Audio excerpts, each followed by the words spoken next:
গাড়ির অনুমোদন হয় নাই। এখন বিভিন্ন সংগঠনের নাম দিয়ে যদি কেউ টাকা নিয়ে থাকে, এই সংগঠন দায়ভার ওনার, এটা প্রশাসন দেখবে। এটা আমাদের কোনো কিছু করারও নাই, আর আমরা এটার পক্ষও না। আমাদের সারা বাংলাদেশের প্রায় সব জায়গাতেই অফিস আছে, আমাদের কোর্টের রায় আছে আমাদের পক্ষে।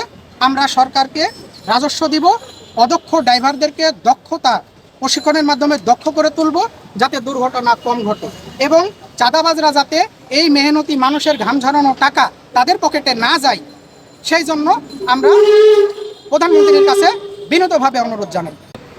আমরা চাচ্ছি বাংলাদেশ ইলেকট্রিক ব্যাটারিয়ান মোটরচালিত অটোরিক্সা অটো বাইক সার্ভিস লিমিটেডের লোগো ব্যবহার করে বিআরটির পরিপত্র বা প্রজ্ঞাপনের চিঠির মাধ্যমে সরকারকে 12,000 কোটি টাকা রাজস্ব দিয়ে, এই 15,000 কোটি টাকা রাজস্ব দিয়ে এই গাড়িগুলোকে নিবন্ধন দিতে এবং ড্রাইভারকে প্রশিক্ষণ দিতে। ইজি বাইক, ব্যাটারি চালিত বা অটো রিক্সা এবং পায়ের রিক্সা যেগুলো চলে, এই চাঁদাগুলো কারা নিচ্ছে বা এই চাঁদার পিছনে কাদের?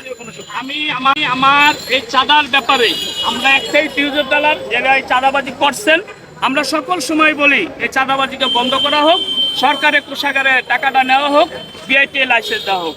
আমরা চাঁদাবাজের পক্ষে না, সবসময় চাঁদাবাজের বিপক্ষে। তা আমাদের কাছে তো তথ্য আছে যে প্রশাসন মানে পুলিশ, বিট পুলিশ যারা ইয়া করে, তাদের কাছেও দেখা গেছে যে এই ভাগের টাকাটা যায়। এই বিষয়ে আমি বিষয়টা এটা আমি জানবো না।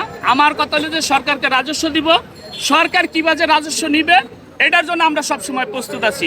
সরকার যেদিনটা ঘোষণা দিবে ওই দিনকে আমরা এরপর দিনেতে টাকা দেওয়ার জন্য আমরা এখনো কিন্তু অনেক অনেক জায়গাতে এই জিপি নামক যে চাঁদা যেটা আছে এটা কিন্তু চলমান।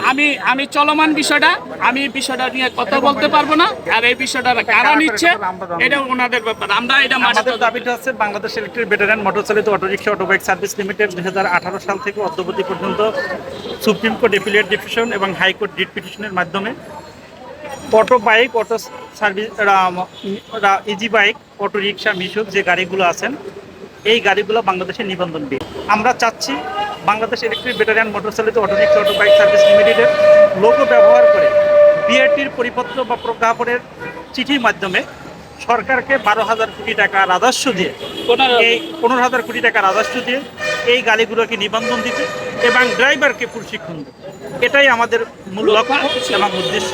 এবং এই উদ্দেশ্যের মধ্যে শুধু আমরা অ্যাড করতে চাচ্ছি এতটুকু যে আমাদের কোম্পানির লোগো ব্যবহার করার শর্তে আমরা সরকারকে রাজস্ব দিতে চাই এবং এই রাজস্ব দেওয়ার পক্ষে আমাদের মাননীয় ব্যবস্থাপনা পরিচালক আবুল কালাম সাহেব 2018 সালে হাইকোর্ট রিট করেন, 2022 সালে সুপ্রিম কোর্ট অ্যাপিলেট ডিভিশন থেকে রায় পান, 2019 সালে হাইকোর্ট থেকে রিট পিটিশন পান এবং সড়ক পরিবহন মন্ত্রণালয় থেকে প্রজ্ঞাপনের চিঠি পান। 2023 সালে মাননীয় প্রধানমন্ত্রী গেজেট পাস করেন এবং এই গেজেটের কপিও আমাদের হাতে এখনো বিদ্যমান আছে। আমাদের এমডি সাহেবের নেতৃত্বে হাইকোর্টের রায় আছে আমাদের পক্ষে, যে আমাদের কোম্পানির ফেস্টুন লোগো ব্যবহার করে সারা বাংলাদেশে আমরা এই কাজগুলো করতে পারবো। শুধু বিআরটির অবহেলার কারণে আমাদের এই কাজটা পিছাই আছে। আমরা অনুরোধ করব যে বিআরটি যাতে কোন গাড়ির থেকে কত টাকা নির্ধারিত হবে সেটা নির্ধারণ করে দিলেই, বাংলাদেশের প্রায় সব জায়গাতেই অফিস আছে, আমাদের কোর্টের রায় আছে আমাদের পক্ষে। আমরা সরকারকে রাজস্ব দিব, অদক্ষ ড্রাইভারদেরকে দক্ষতা প্রশিক্ষণের মাধ্যমে দক্ষ করে তুলব।